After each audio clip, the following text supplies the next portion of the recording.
Good afternoon. We are so excited that you joined us today to continue our discussion about the formative assessment process. In the second part of our series today, we are going to share how this process would look and fit seamlessly in a K-3 classroom. The Race to the Top Early Learning Challenge Grant has 8 K-3 educational consultants, one for each region of the state. I'm Erica Beatty and I serve Region 6. With me today are 3 of my colleagues and we serve the western part of the state. I will let them introduce themselves so you can become familiar with their voices. I'm Cindy Dewey and I serve in Region 5. I'm Karen Lonsberry. I serve Region 7. I am Nancy Costello. I serve Region 8.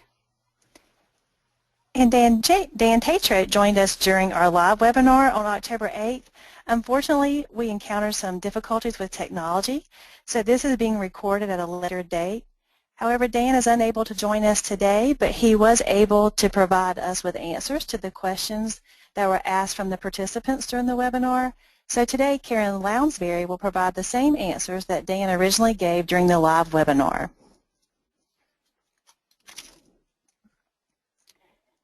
Due to the large number participating in the webinar today, it would not be possible to hear all of your voices, so everyone is muted. Therefore, we ask that you submit any questions or comments that you might have in the questions box on your dashboard. This box appears on the right-hand side of your screen. We will stop several times during the webinar to address any questions that have appeared in the question box.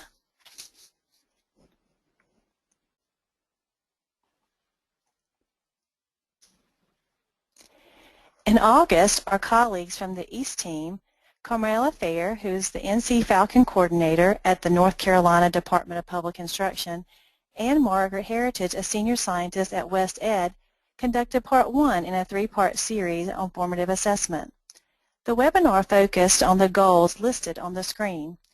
The participants learned how formative assessment informs teaching and learning and how classroom culture can support the formative process. Our colleagues also reviewed the vision of the K-3 formative assessment process and how it is founded in the beliefs of this process. If you are unable to attend the first webinar in this series, you may access the recorded webinar from the K-3 Assessment Wiki. All of our past presentations are located on the Presentations page. The presentations are listed chronologically, so the Part 1 webinar will be toward the end of the list. You will be able to access a recording of this webinar on the Wiki in the very near future. In addition, questions and answers from our presentation today will be posted on the FAQ page. Later in the webinar, we will show you how to access the Wiki to stay connected to our work. In Part 2 of this webinar series, we have 2 purposes. One is to connect the theory of formative assessment to reality, and the second is to begin considering the formative assessment process in a K-3 classroom. We will begin by looking at formative assessment from the big picture.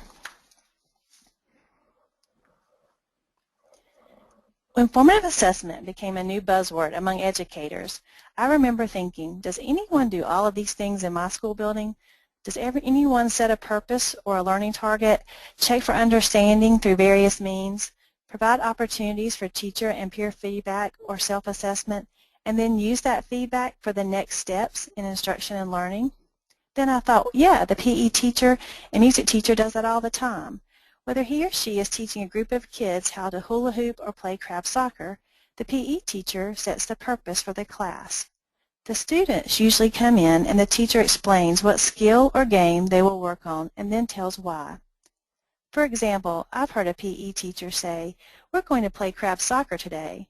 This game will help make our muscles and joints stronger. The teacher then goes on to explain which muscles and joints. So then we're going to have fun while we get stronger, she says. The PE teacher provides directions and safety rules to the class, and they begin to play. PE teachers use the formative process throughout the class. They will observe and provide individual support to students when needed.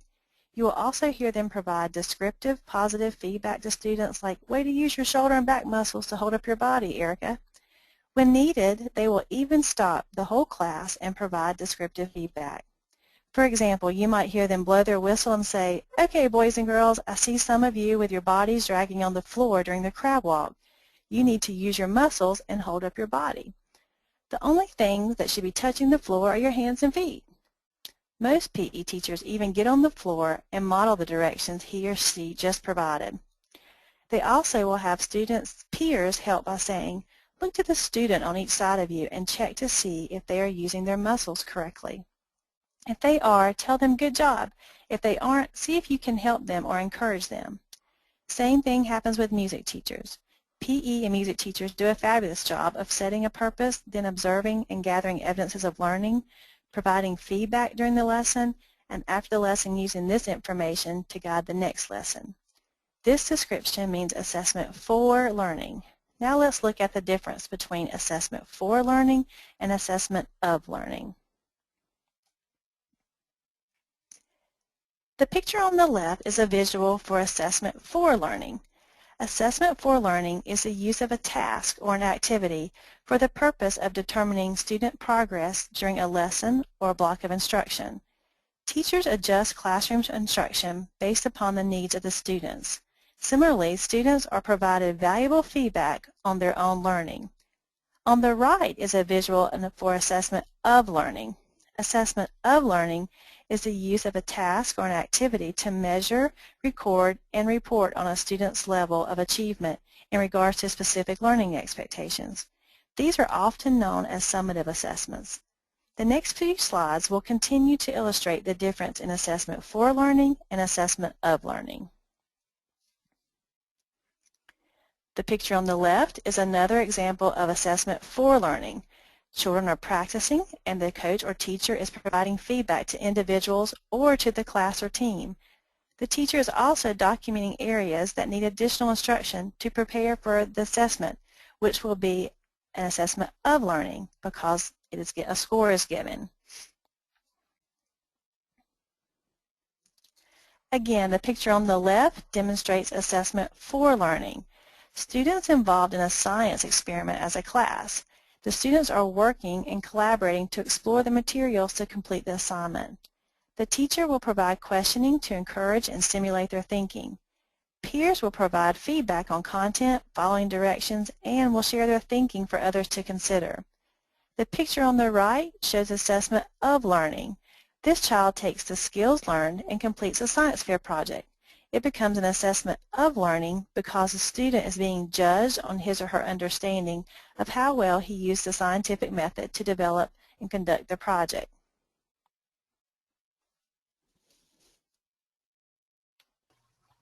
The North Carolina K-3 formative assessment will focus on the whole child while using the formative process. As teachers, we know that all areas of a child's life can affect their performance in school. To help us look at the whole child, the K-3 formative assessment process will look through the lens of the 5 developmental domains. For example, crossing midline, which is in the health and physical development domain, greatly supports a child's ability to develop left to right reading behaviors. Teachers are conscious of the fact that some of the most valuable insights one could glean about students sometimes come from moments or events that one would never associate with the term assessment. Sometimes the most valuable information comes from informal and unplanned moments in your class.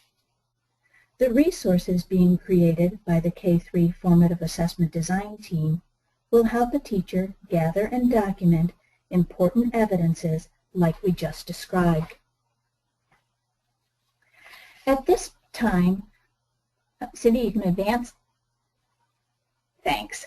At this time, we stopped to take a few questions, and one participant asked, "My district uses Kathy Richardson's math assessments.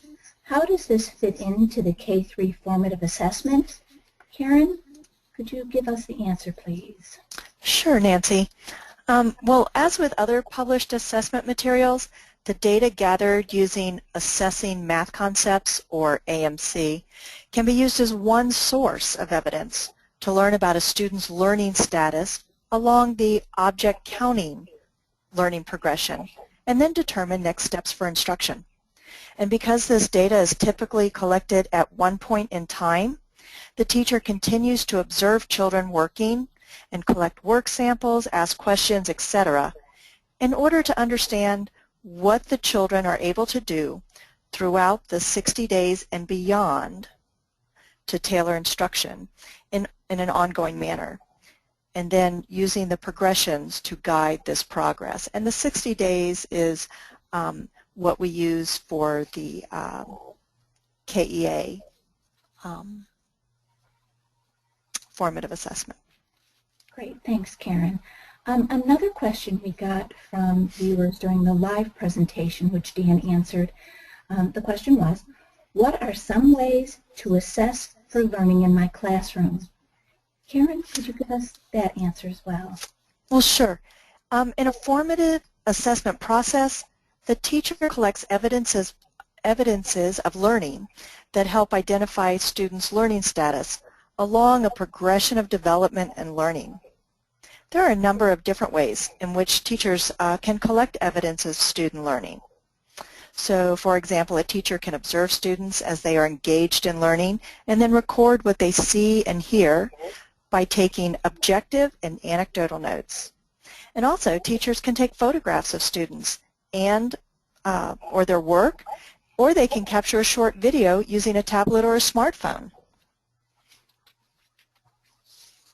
Thanks, Karen.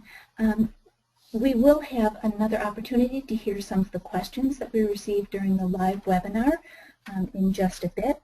Right now, we're going to continue. The second goal for today's seminar is considering the formative assessment process in a K-3 classroom. Dr. Carmela Fair introduced us to this graphic in part 1 of our webinar series. It shows us the big picture of the formative assessment process. Formative assessment requires asking 3 questions. Where am I going? Where am I now? And how do I close the gap? Assessment for learning, which we have seen examples of, incorporates all the elements of formative assessment. To answer the question, where am I going? Learning targets are written or expressed in language that students understand. The criteria for success identify what students need to do during the learning process to meet the learning target.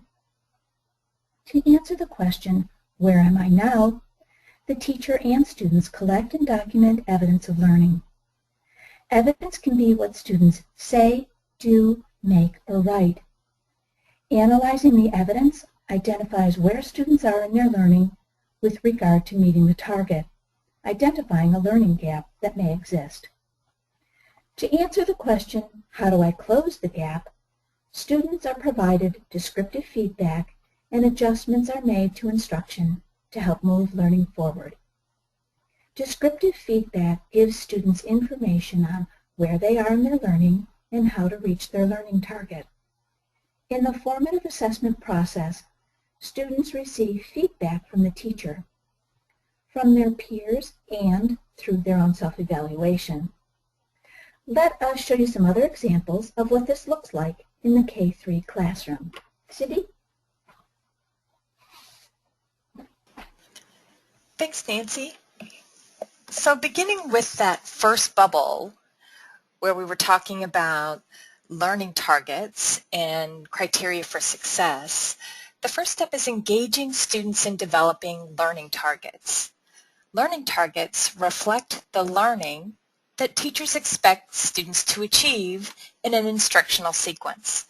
So for example, the next step along the construct progression and are developed with students and stated in child-friendly terms. They're connected to a bigger goal, an objective or standard. For example, in the area of approaches to learning and engagement in self-selected activities, Mrs. Smith observes that Jeremy begins making a book at the bookmaking center.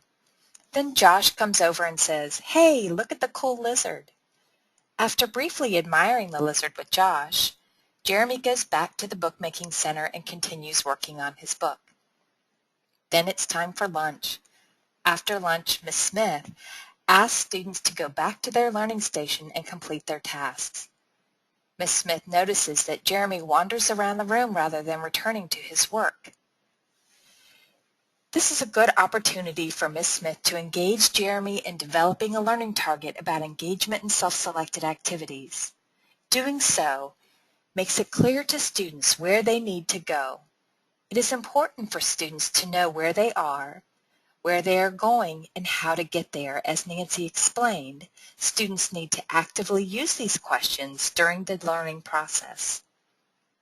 In this specific example, Jeremy is beginning to demonstrate the ability to stay engaged in self-selected activities with small interruptions, like when he looked at the lizard with Josh, and needs to apply this learning to larger interruptions, like after lunch. Miss Smith talks with Jeremy about the way he went back to work on his book after looking at the lizard. What helped you go back and continue working? Jeremy says he wanted to make a book about a lizard. I noticed you didn't continue working on your book when we came back from lunch. What got in your way? Jeremy explains that he forgot.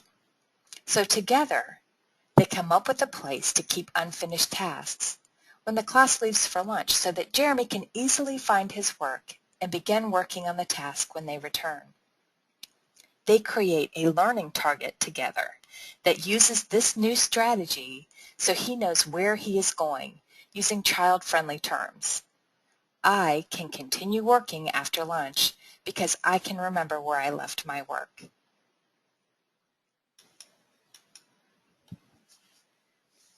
Criteria for success describes what students say, do, make, or write during the learning opportunity to demonstrate that they have met the learning targets. It allows students to compare their current learning status with their learning targets. When considering criteria for success, engage students in the development of this criteria and routinely provide work samples and modeling to help students understand how to know what to do to meet the learning targets. So for Jeremy, this would mean providing examples of completed tasks in each of the learning stations as samples. It would also mean restating his learning target. I can continue working after lunch because I can remember where I left my work, and engaging him in the development of criteria for success. What does it look like to stay engaged and to complete a task?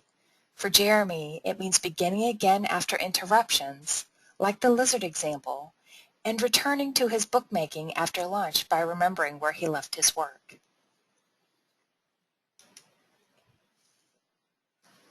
Experimentation can look like this, and it can also look like reading a new type of book, trying out a new way of writing, asking a friend for help, sharing an idea, participating in group brainstorming and problem solving, engaging in self-reflection, and being willing to rethink your original conclusion.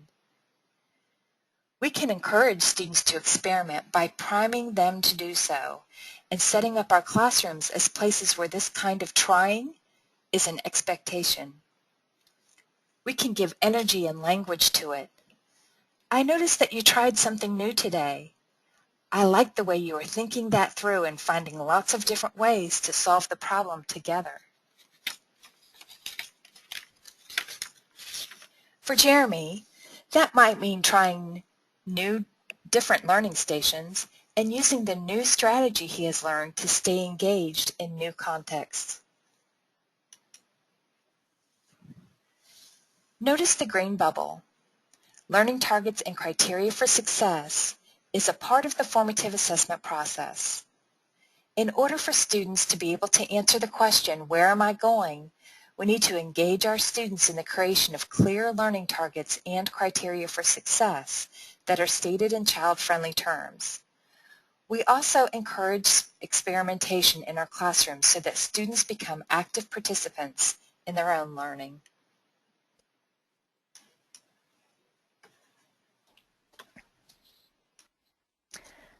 Well, this is a strengths-based practice. So as we guide our students in learning, we want to engage the quiet, reflective learner, as well as the students who are always raising their hands to answer and participate. For example, the two students on the left, Jake and Sarah, are each sharing a piece of writing they have been working on. Sarah has read her story to Jake, and he is providing feedback to her. During this interaction, the teacher is part of the process, observing and providing support to both students, teaching how to give and receive feedback. The activity on the right allows for all students to be involved, whether they are physically participating or actively observing. Mr. Jackson has set out a science activity, and he knows that Kelly, in the pink shirt, is a student who likes to jump right into an activity. Mr. Jackson also knows that Becky, the student resting her chin on her hand, needs time to observe and process before she is comfortable interacting with the material. By setting up his lesson as a small group activity, Mr. Jackson is able to allow all students to be engaged as he asks questions during the lesson and observes student responses. After he feels that Becky is comfortable with the material, Mr. Jackson encourages her to try out the experiment, engaging her in a more active role and not allowing her to just sit back and be a passive learner.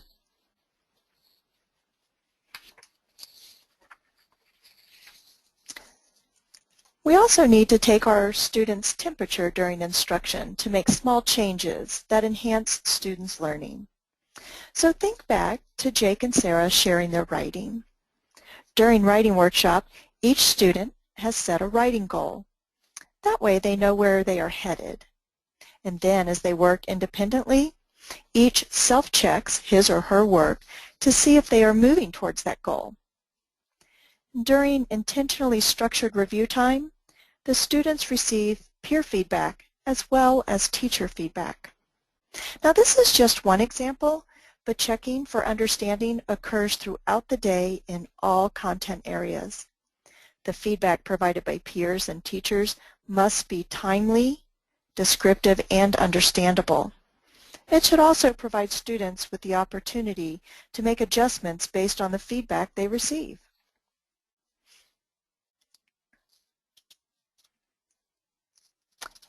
In the formative assessment process, teachers enhance student learning and thinking through the questions that they ask.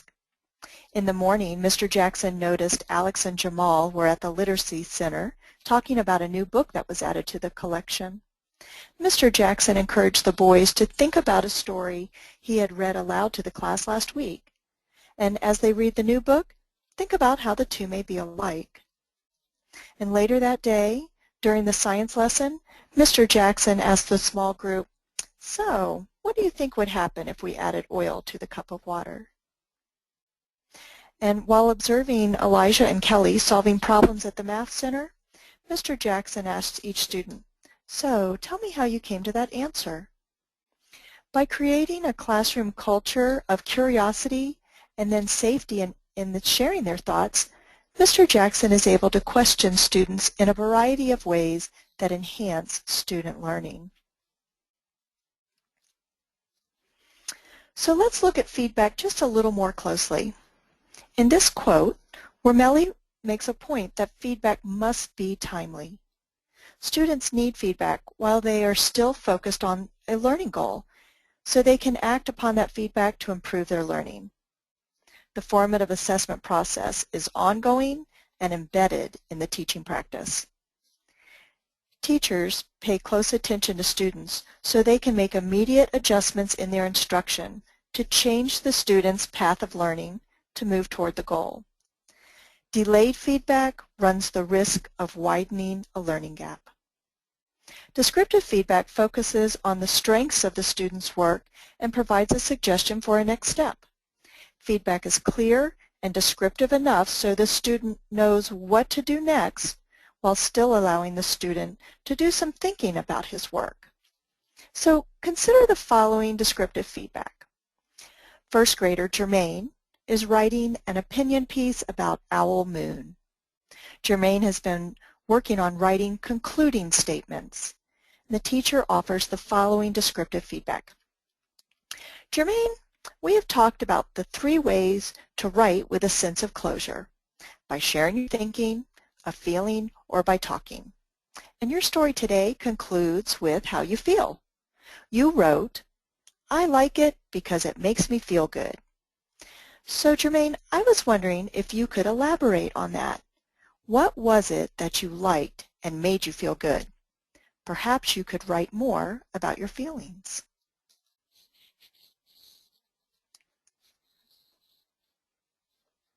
So as you see in the pink bubble, descriptive feedback and adjust instruction is all part of the formative assessment process. For students to answer the question, how do I close the gap, they need to receive timely and descriptive feedback from teachers, peers, and through self-evaluation.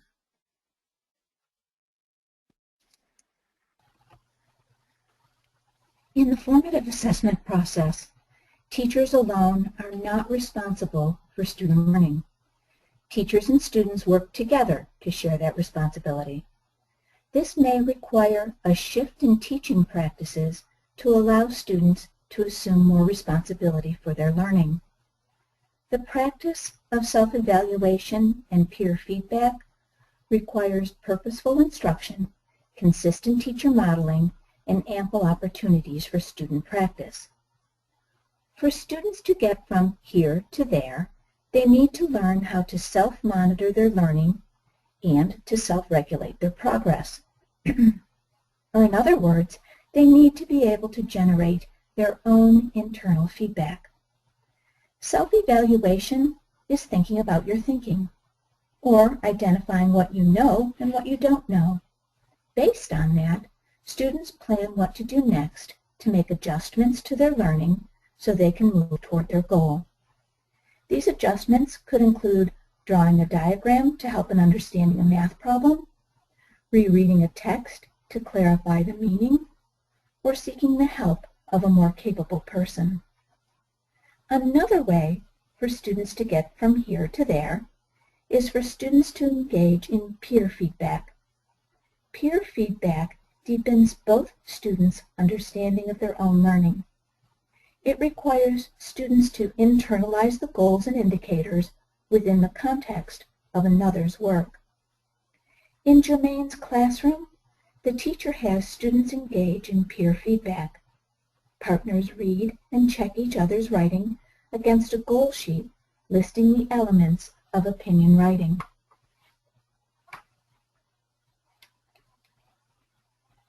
There are 2 important considerations about collecting evidence.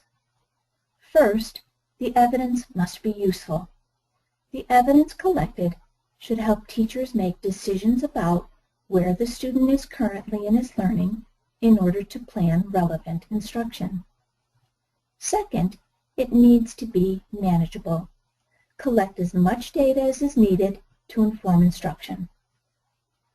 Oftentimes, we, as teachers, find ourselves data-driven and data-rich.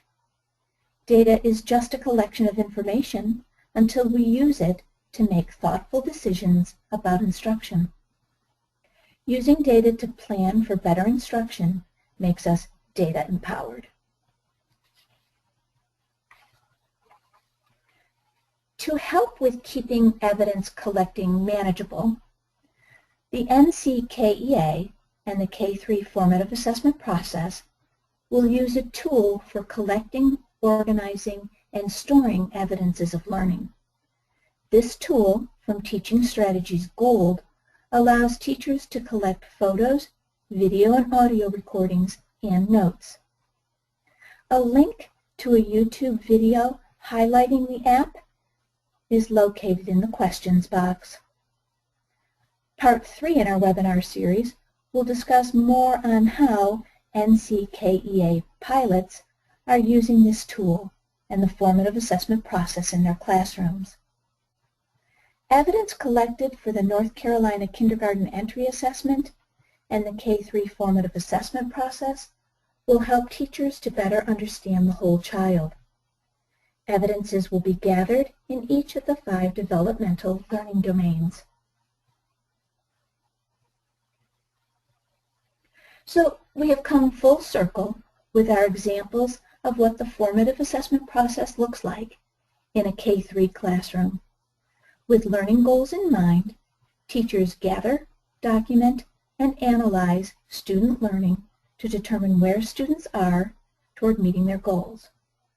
Through ongoing feedback and adjustments to instruction, students move closer to their goals. Formative assessment is assessment for learning.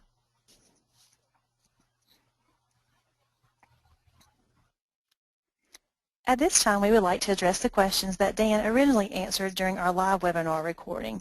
So again, Karen will provide the answers that Dan gave during our live webinar recording last week. Our first question was, how do you begin to teach K-3 students how to self-assess? Wow, that's a great question. And so I think to begin with, you have to help children learn how to be involved in setting their own learning targets and criteria for success. Teachers can model and scaffold this for their students and then give a gradual release in level of responsibility so that this process becomes more of a collaboration between the teacher and the student. Once students can help set their own learning targets and criteria for success, the next step would be to help students learn to reflect upon their work using criteria for success. So for example, a kindergarten teacher might have exemplars of children's writing as it develops along the continuum and have that displayed as models for children to compare their own writing with. And the teacher could begin by modeling for the students how to use these writing examples to self-assess using a think aloud, and then scaffold them as they learn how to assess their own work. Thanks, Karen. The second question was, I know that giving feedback to students is important, but I'm not quite sure what this looks like. Can you give some examples? Certainly. There are several types of feedback. There's oral, written, demonstration, and conversation. And there are several things to consider when determining which mode might be a better choice. So, for example, if the feedback is provided during a teachable moment, or if you are modeling how to do something, then oral feedback might be more effective. If it is feedback that a student may need to return to for support, then certainly written feedback would be more effective. However, some of the most effective feedback can result from a conversation with a student rather than just telling the student what you notice about his or her work. A conversation allows the teacher to ask questions and to dig a little deeper into the student's learning. And also, the quality of feedback is just as, if not more, important than the type of feedback. Quality descriptive feedback is timely and specific, and it focuses on the learning target and the criteria for success.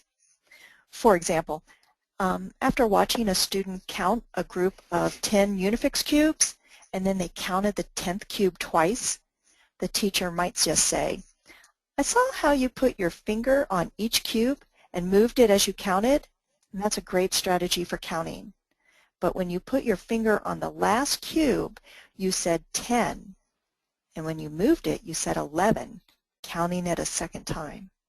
So please try counting those again, and be sure to count each cube only one time. This feedback was timely, as instruction occurred, and it related to a learning goal that represents a step on a progression and includes the criteria for success. Thank you, Karen. That provided really good examples for us. And thank you to the participants for all your questions.